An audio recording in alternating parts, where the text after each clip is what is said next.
7 times she was cut off, but on the 8th, the world stopped breathing.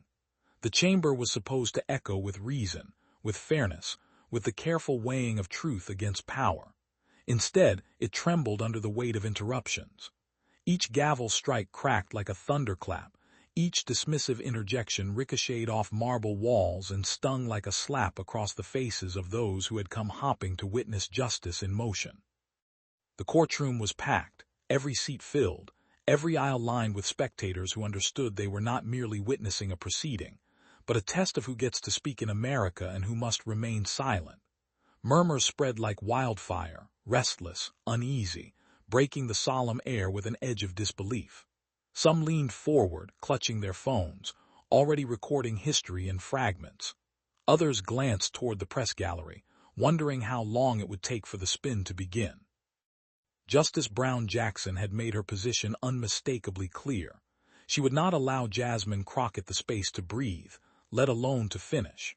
7 interruptions, each sharper, more dismissive than the last. Her tone carried the authority of the robe, but behind it lay something harsher, a need to dominate, to reduce Jasmine's words into scattered fragments, to silence her not with argument but with power. And Jasmine, she sat there composed, her hands folded, her eyes steady. Every attempt to speak was met with a raised palm, a clipped word, a gavel's impatient crack. Yet her silence was not surrender. It was gathering, storing, biding its time. You could feel it in the air, the energy of someone who knows that when they finally speak, it will matter. By the 7th interruption, the tension was unbearable.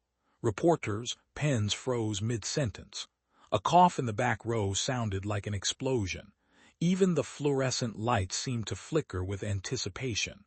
The imbalance was obvious. The stage belonged to the justice, but the moment belonged to Jasmine. The murmurs swelled into a low tide of outrage. And in that storm of disbelief, a truth began to crystallize. She could not be silenced forever. What Jasmine said next would rewrite the narrative, not just in that courtroom, but across the nation. This was no ordinary courtroom hearing. To those who filled the chamber that day, it may have looked like another tense exchange between a justice and a witness. But to millions beyond those walls, this was a mirror held up to America itself. The question wasn't only whether Jasmine Crockett would be allowed to finish her sentence. The question was whether voices like hers, voices shaped by struggle, resilience, and the long march toward equality, would be heard at all in the halls of power. The case on the docket dealt with more than technicalities. Beneath the legal jargon ran a current of identity, belonging, and truth. Who gets to speak for the forgotten? Who gets to defend the people whose stories are written in sweat, sacrifice, and immigration papers stamped in hope? It wasn't about procedure. It was about power. And power, as the nation well knows, is rarely given without a fight. Cameras captured every glance, every smirk, every gavel strike. The footage streamed live, replayed across social feeds, dissected on cable panels before the words had even cooled in the air. Viewers sitting in living rooms across the country recognized something familiar in Jasmine's struggle. They had seen it before, in classrooms where voices were dismissed, in workplaces where ideas were stolen, in neighborhoods where dignity was constantly negotiated. The symbolism was impossible to miss. Jasmine wasn't just representing herself. She was standing in for every American who had been told, "Wait your turn, stay in your place." Justice Brown Jackson's interruptions struck a deeper nerve. They carried the weight of centuries of silencing, the echo of doors slammed in faces, of microphones cut off, of truth buried beneath louder, more acceptable tones. To some, it was merely courtroom procedure. To others, it was a reminder that arrogance often hides behind authority. And every time Jasmine tried to speak, every time her words were clipped before they reached their point, the tension tightened. Would this be another moment where dignity bowed under pressure, or would the script be rewritten in real time? The stakes could not have been higher. To silence Jasmine here in this chamber was to signal that America's promise of fairness was conditional, available only to those deemed worthy by those already in power. But if she broke through, if her words landed in full, They could ripple far beyond the marble walls and into the conscience of the country. The murmurs in the courtroom grew into questions whispered across dinner tables nationwide. Why won't they let her speak? Why does the truth feel so dangerous to them? People could sense that this wasn't just theater. It was history knocking, demanding entry. For Jasmine, this moment was more than professional duty. It was personal. Her identity, her background, her very presence in that room had always been contested terrain. And now, with every interruption, she was being asked the same age-old question. Do you belong here? The power imbalance was as glaring as the lights above, but so was her resolve. And just when it seemed Jasmine would be silenced, history took a turn. To understand the full drama of that day, one must step back and examine the figure who commanded the bench with such confidence, Justice Brown Jackson. To the untrained eye, she appeared as the very embodiment of legal authority, sharp intellect, a resume stacked with prestigious clerkships, a career polished in the crucible of elite institutions. Her voice carried the weight of rulings that could sway the direction of a nation. To many, she was a guardian of order, the protector of justice. But authority has a double edge. What should have been wielded as a scalpel, precise, careful, deliberate, was instead brandished like a hammer. In that courtroom, Brown Jackson's intellect was undeniable, but her manner revealed something else, a simmering arrogance that surfaced in the clipped tone of her interruptions. She cut through Jasmine's sentences not as a matter of clarification, but as a performance of dominance. Each dismissal carried the subtext, "Your words are not worth finishing." It wasn't the first time she had leaned into this posture. Those who followed her career knew she had long enjoyed the aura of being the sharpest person in the room, and perhaps, in many cases, she was. But brilliance without humility can corrode. It turns into condescension, a habit of listening only to reply, never to understand. That habit was on full display as she swatted Jasmine's points aside with the impatience of someone who had already decided what counted as valid. Her contradictions were striking. Here was a justice sworn to uphold the principles of fairness, yet unwilling to extend the most basic fairness of all, the chance to be heard. She carried the mantle of protector, yet undermined the very voice that sought to shed light on injustice. To the public, it was jarring. How could someone who spoke so eloquently of equality reduce another woman's testimony to background noise? How could a defender of liberty be so quick to smother expression? Each interruption grew heavier than the last. By the fourth, the pattern was unmistakable. By the sixth, it was a spectacle. By the seventh, it no longer felt like one woman against another. It felt like a stand-in for every time a worker had been dismissed in a boardroom, every time a student had been told their voice didn't matter, every time a parent had been cut off mid-sentence in a meeting where their child's future was at stake. Brown Jackson's sharpness had curdled into something crueler, the weaponization of status. Those in the courtroom exchanged uneasy glances. Some admired her composure, her authority, the way she never stumbled over her words. Others felt a growing discomfort that brilliance had crossed into bullying. For every carefully reasoned objection, there was a dismissive gesture that seemed unnecessary, laced with something beyond jurisprudence. And yet Brown Jackson seemed unaware, or perhaps unconcerned, with how she was being perceived. She carried on, each interruption more decisive, each dismissal more absolute, as though convinced that repetition itself would grant her victory. In her mind, she was maintaining order. In reality, she was eroding it, replacing the solemn duty of justice with the raw theater of power. The contradiction deepened further when one considered her reputation outside that chamber.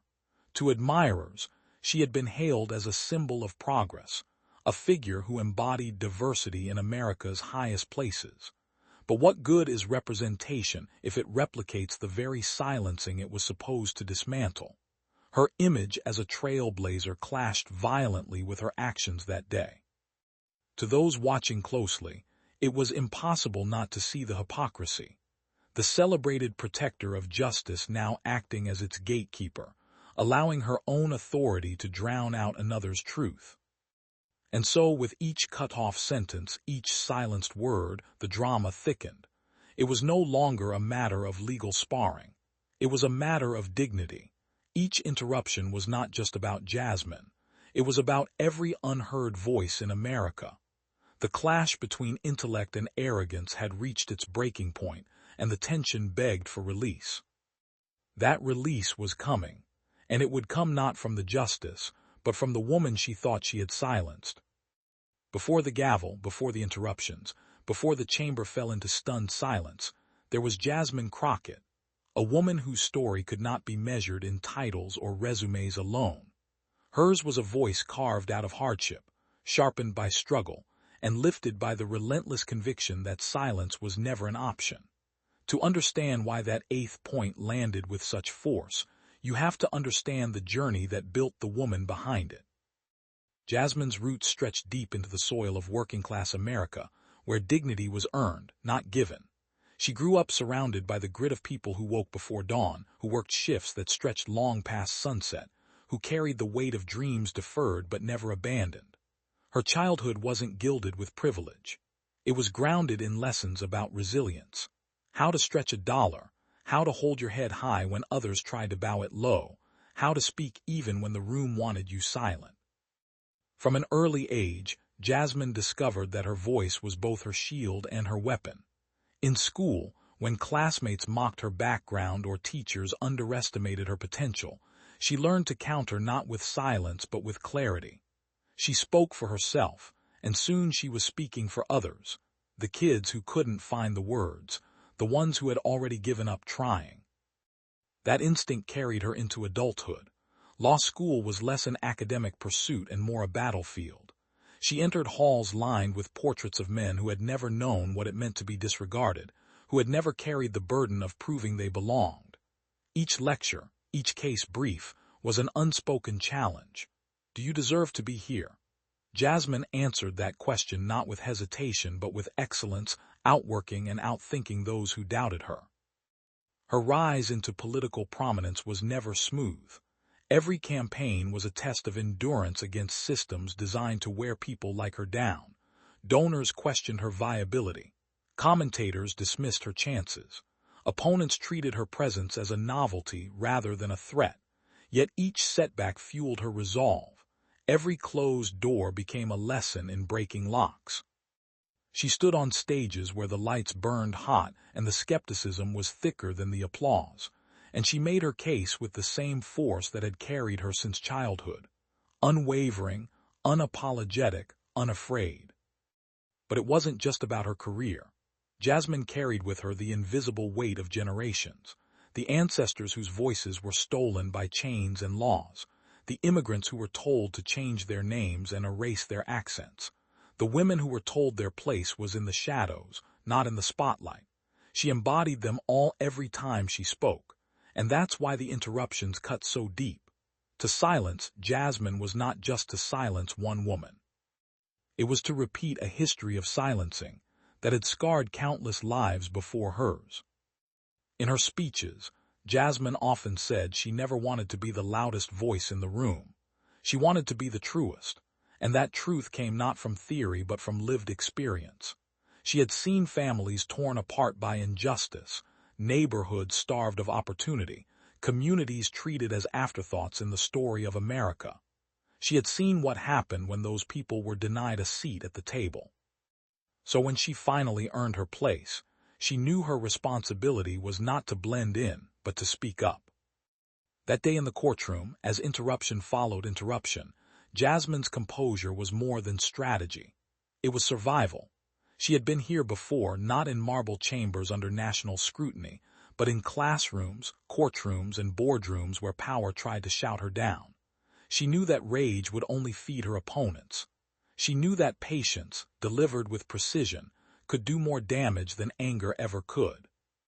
Her silence between interruptions was not weakness. It was preparation.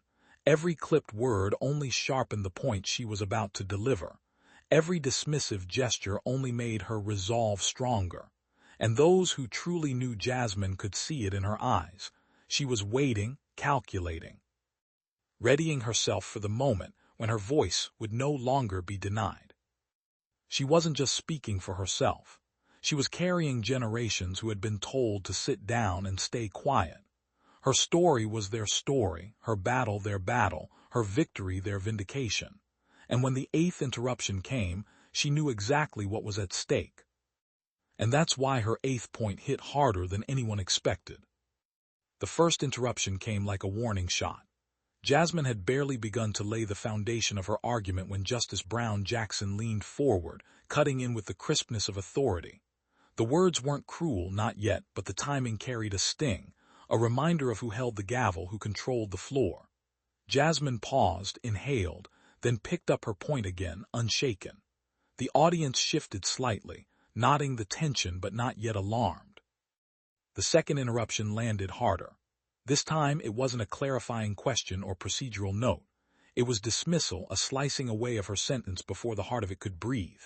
The murmurs in the gallery started then, quiet ripples of unease. People could feel it, something was off.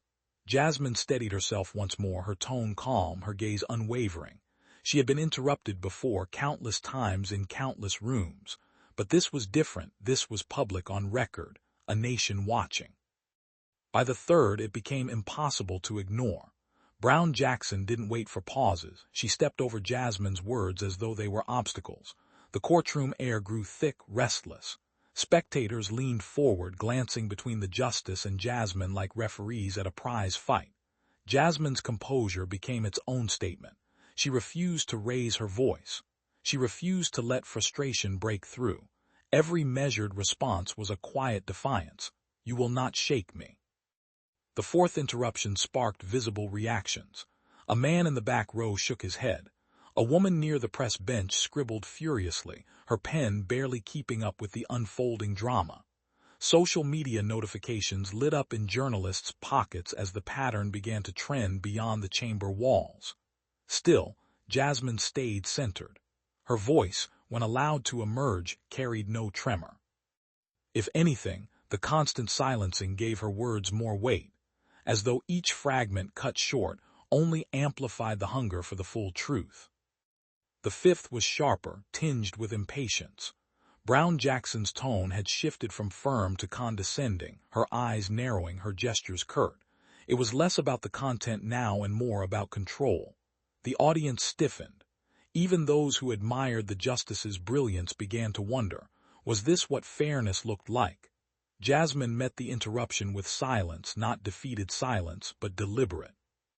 She let the pause hang, the kind that unsettles, the kind that tells the world, I am choosing when to speak, not you. By the sixth, tension spilled beyond the gallery. Reporters texted updates in real time, capturing the sense of disbelief sweeping across the nation. Commentators preparing their evening broadcasts had already found their headline, Crockett interrupted again. The chamber's energy tilted. It was no longer justice against Jasmine. It was power against patience, dominance against dignity. And Jasmine, even in restraint, was winning hearts. Then came the seventh interruption. It dropped like a stone in still water, sending shockwaves through the room. By now, every spectator understood the stakes. This was no longer an exchange of ideas. This was a test of whether Jasmine would even be permitted to exist fully in that space, whether her voice would be acknowledged as worthy of completion. The murmurs had grown louder, the disbelief more palpable. Phones recorded the moment from every angle, capturing the expressions, the frustration etched on faces, the defiance flickering in Jasmine's eyes. And then, in the silence that followed, something shifted. The walls themselves seemed to lean forward, as if the room had grown impatient with the imbalance, as if the chamber craved the resolution of a voice finally heard. By the seventh, even the walls seemed to lean forward, waiting for what came next. The silence after the seventh interruption was not empty. It was charged, alive, pulsing like static before a lightning strike. Jasmine Crockett sat there, hands folded neatly on the table, posture unbroken, eyes steady. For a moment she didn't move. She let the gavel rest. She let the murmurs swell. She let the weight of 7 dismissals hang in the air, thick as stone. And then, with the precision of someone who understood the gravity of timing, she leaned forward. Her voice didn't begin in anger. It began in calm, steady, deliberate tones. "Justice Jackson," she said, her eyes locking with the robed figure above her, "I have allowed myself to be interrupted 7 times. She paused. The word 7 lingered, heavy, undeniable. The gallery froze. Reporters' pens hovered midair. Jasmine let the silence expand, daring the room to acknowledge it. "But the 8th time," she continued, her voice rising not in volume but in clarity, "will not be stolen." The effect was immediate. The justice stiffened, her chin tightening, her fingers tapping against the desk as if to remind herself of authority. But authority in that moment had shifted. Jasmine's words sliced through the air, reclaiming space with the sharpness of truth. She straightened her papers, though she didn't need them. This wasn't about notes anymore. This was about history. "I was raised," she said, her tone carrying the cadence of memory, "to believe that when someone speaks, you listen, not because you agree, not because you approve, but because their dignity demands it. That's what my parents taught me. That's what America promises.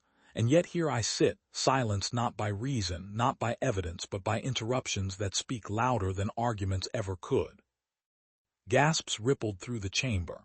Her words were not shouted, yet they struck harder than any raised voice. She shifted her gaze, no longer addressing only the justice but the entire courtroom, the press, the public, the nation watching through screens. "When you cut me off, you don't just cut off me. You cut off the people I represent. The families who never had a chance to finish their sentences. The workers told their voices don't matter. The generations taught to swallow their truth, because power didn't have the patience to hear it." The gallery stirred, a wave of nods and murmurs rolling through like thunder. Even those skeptical of Jasmine could feel the force of what was happening. This was no longer a hearing. It was a reckoning. She leaned forward again, her eyes narrowing not in defiance but in purpose. 7 times, she repeated, each syllable pronounced like a gavel strike of its own. 7 times you told me to wait. 7 times you told me to stay small. 7 times you told me that my truth was inconvenient. Her hand pressed against the table. "But the truth cannot be silenced by numbers, because the 8th time," she paused, letting the words hang. The chamber leaned in. "The 8th time belongs to me." Justice Brown Jackson's composure faltered. It was subtle, a shift in her jawline, the faintest flicker in her eyes. But the room caught it. For the first time, the authority above seemed unsettled, as though Jasmine had flipped the balance of power in a single breath. Jasmine continued, her words now flowing with the rhythm of a closing argument delivered not to persuade but to imprint. "This nation was built on voices that refused to stay quiet. From the fields to the factories, from Selma to Stonewall, from Ellis Island to the Rio Grande, progress has never been handed down politely. It has been demanded, insisted upon, spoken into existence by those who were told to shut up. I am one of those voices, and I will not apologize for that." The gallery erupted into restrained applause before being hushed by the bailiff. But the sound had already done its work. It told the justice, and the world, that Jasmine's 8th point was not hers alone. It belonged to everyone listening. Her eyes returned to Brown Jackson, calm but unyielding. "You may hold the gavel," she said, her tone carrying the finality of a verdict, "but I hold the truth, and the truth has outlasted every interruption history has ever thrown at it." The justice opened her mouth, perhaps to cut in again, but the words caught. She closed it, her silence more deafening than any retort. For the first time, the chamber felt balanced, not by titles or robes, but by courage. Reporters scribbled furiously, some abandoning shorthand altogether to write Jasmine's words in full. Phones buzzed with live tweets. Crockett just flipped the script. "The 8th time belongs to me," chills. Clips were already circulating, destined to flood feeds before the day was over. And Jasmine, sensing the moment, delivered the closing thrust of her 8th point. "History will not remember the interruptions. It will remember the courage to finish the sentence." The chamber gasped. Some covered their mouths. Others looked around, as if to confirm they had all witnessed the same thunderbolt. Even the marble seemed to reverberate with the weight of her words. Justice Brown Jackson adjusted her robe, her fingers betraying the faintest tremor. She had wielded her authority like a weapon, but Jasmine had disarmed her with something stronger: dignity. And as the silence stretched, it was no longer the justice commanding the room. It was Jasmine Crockett, a woman who had been told 7 times to stop, and who on the 8th proved unstoppable. But the shockwaves didn't end there. The gavel struck, but no one truly heard it. The sound was drowned out by the echo of Jasmine's words that didn't just hang in the courtroom, but seemed to shatter invisible walls far beyond it. For a brief, unmeasurable moment, there was silence. Then came the tidal wave. The gallery erupted first. A ripple of gasps turned into hushed chatter, reporters' fingers flying over keyboards, phones raised discreetly to capture faces and reactions. Some spectators leaned back in awe, others leaned forward, mouths slightly open, as though afraid to blink and miss what might follow. The bailiff tried to restore order, but the energy in the room had already shifted. It wasn't just history being witnessed, it was history being made. By the time Jasmine gathered her papers and rose from her seat, the first posts had already gone live. 8th Time trended within minutes, ballooning into millions of tweets in less than an hour. Screens across the country lit up. Instagram reels looping the line, "The 8th Time belongs to me," with bold captions. TikToks remixing her words over swelling music. Facebook feeds filling with grainy clips ripped from live streams. On cable news, anchors scrambled to pivot their scripts. "We're going to pause here," one host said mid-broadcast, earbuds crackling with producer instructions. "You need to see what just happened inside that courtroom." They played the clip. Jasmine's steady gaze burning through the screen, her voice resonating not as a politician's soundbite, but as a rallying cry. The reaction was instant. Commentators who once dismissed her as a freshman voice found themselves fumbling for new vocabulary: commanding, historic, transformative. Some critics tried to minimize it, calling it theatrics, but their words fell flat against the roar of public response. For millions of Americans, especially those long accustomed to seeing voices silenced, this was no performance. This was recognition. Late-night hosts wasted no time. Within 24 hours, Jasmine, 8th Time, line opened monologues across networks, accompanied by standing ovations from live studio audiences. Comedians replayed the moment, adding punchlines about the justice's stunned silence, but the laughter wasn't cruel. It was celebratory, cathartic, as if viewers were in on something bigger than comedy. And then came the memes. Within hours, Jasmine's face, calm, unyielding, mid-sentence, was superimposed over historical paintings of suffragettes, civil rights marches, and protest signs. "Finish the sentence" became a rallying cry emblazoned on digital posters, T-shirts, and profile pictures. One viral image showed Jasmine standing tall while 7 cartoon gavels tried to press her down, only for the 8th to snap in half under the force of her words. The shockwaves reached even those who had never followed congressional hearings, never watched a minute of C-SPAN, never cared much for the intricacies of judicial authority. Suddenly, Jasmine Crockett's name was everywhere, trending beside pop stars and athletes, woven into conversations at dinner tables, office break rooms, and subway rides. "Who is Jasmine Crockett?" became one of the top Google searches that week. And with each click, more people discovered not just her 8th point, but her story, her struggles, her rise, her refusal to be silenced. Yet not all reactions were celebratory. The backlash came quickly, op-eds warning that she had disrespected the bench, pundits framing her as too bold, too defiant, too unyielding. But the criticism only fueled the fire. Supporters shared those same articles with captions like, "They said the same thing about every woman who ever changed history." Inside activist circles, her words became strategy. Advocacy groups plastered, "History will not remember the interruptions. It will remember the courage to finish the sentence," across flyers and speeches. Young organizers quoted her at rallies. Teachers played the clip in classrooms, sparking debates about power, justice, and the cost of silence. The justice herself remained quiet, retreating behind the formality of chambers and statements. But silence in this case only deepened the impression that Jasmine had won not just the moment, but the narrative. The interruption had been intended to diminish her. Instead, it amplified her. For Jasmine, the aftermath was surreal.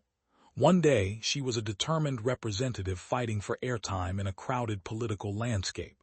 The next, she was a symbol, a face of defiance, courage, and persistence. Interviews poured in, invitations multiplied, her words dissected and celebrated across platforms. And yet, beneath the whirlwind of media attention, the essence of the moment remained simple. A woman who had been told 7 times to sit down chose instead to stand taller on the 8th. Millions saw themselves in that decision. Millions felt their own silenced voices carried in her cadence. The shockwaves did not stop at the edge of the courtroom, nor at the borders of the country. They reverberated outward across timelines, across oceans, across generations. And somewhere in living rooms and classrooms, in whispered conversations and bold declarations, a quiet truth took root. What Jasmine Crockett said in that chamber wasn't just heard, it was felt. And millions who had never heard her name suddenly knew who she was. In the end, the clash was never just about a courtroom, or even about the 2 women locked in that tense exchange. It was about something larger, something timeless. Jasmine Crockett stood as more than a representative, more than a lone voice pushing against the weight of authority. She became a vessel for a truth that cannot be interrupted. For every time the gavel fell, for every voice that tried to drown her out, Jasmine's answer was not rage nor spectacle but clarity. She reframed the very terms of the conflict. Dignity outweighed interruption, truth eclipsed arrogance, and courage shattered silence. The 8th point was more than a counterargument. It was a reminder that justice does not belong to the loudest voice in the room, but to the most steadfast. She reminded us all, no matter how many times they interrupt, the truth only needs one chance to be heard. That lesson rippled across the country. Viewers who had once believed their voices too small felt an ember stir. Communities accustomed to being dismissed saw themselves reflected in her persistence. Parents told their children, "See, that's why you don't give up when they tell you to be quiet." Teachers used the clip as proof that a single sentence can rewrite the balance of a room. Jasmine's stand was not about defiance for its own sake. It was about reclaiming what had always belonged to the people, the right to be heard. Her calm poise, her refusal to bend under condescension, reminded America that democracy itself depends not on those who speak the loudest, but on those who refuse to be silenced. And perhaps that was the true victory. Justice Brown Jackson wielded authority, intellect, the trappings of power, but Jasmine wielded something rarer.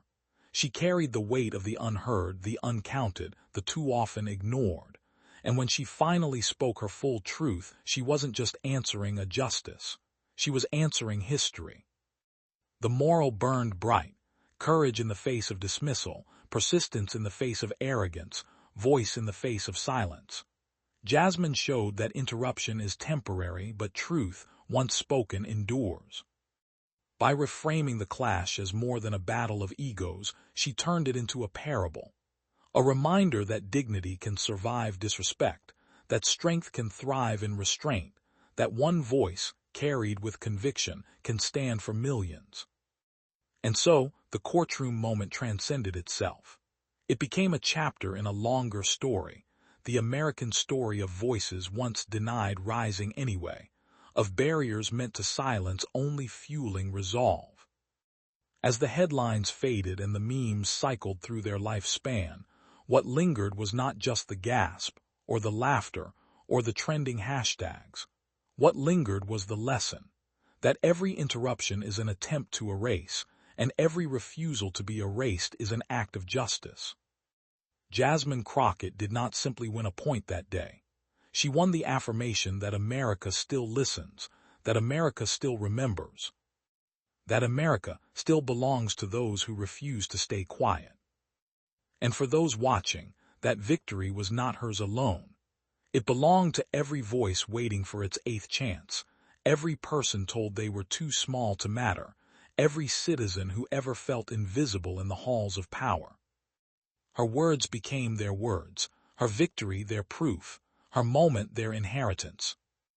And as the world exhaled in the wake of her stand, one truth remained undeniable. The arc of justice is not bent by silence, but by those willing to speak, even if they must wait until the eighth time to be heard. 7 times the gavel fell. 7 times her voice was cut short. But on the 8th the courtroom froze, the nation leaned in, and history took note. Jasmine Crockett's 8th point didn't just silence the interruptions. It shook the court itself. And that is why this story matters. Because what happened in that chamber wasn't just about politics.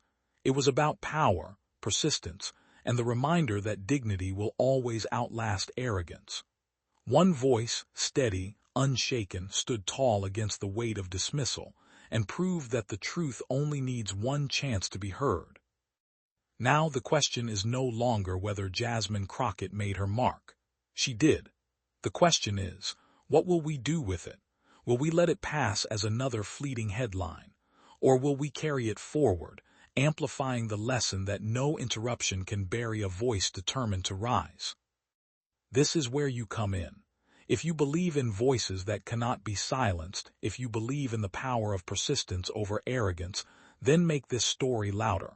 Share it, comment with your thoughts, and subscribe so you don't miss the next moment when truth refuses to bow.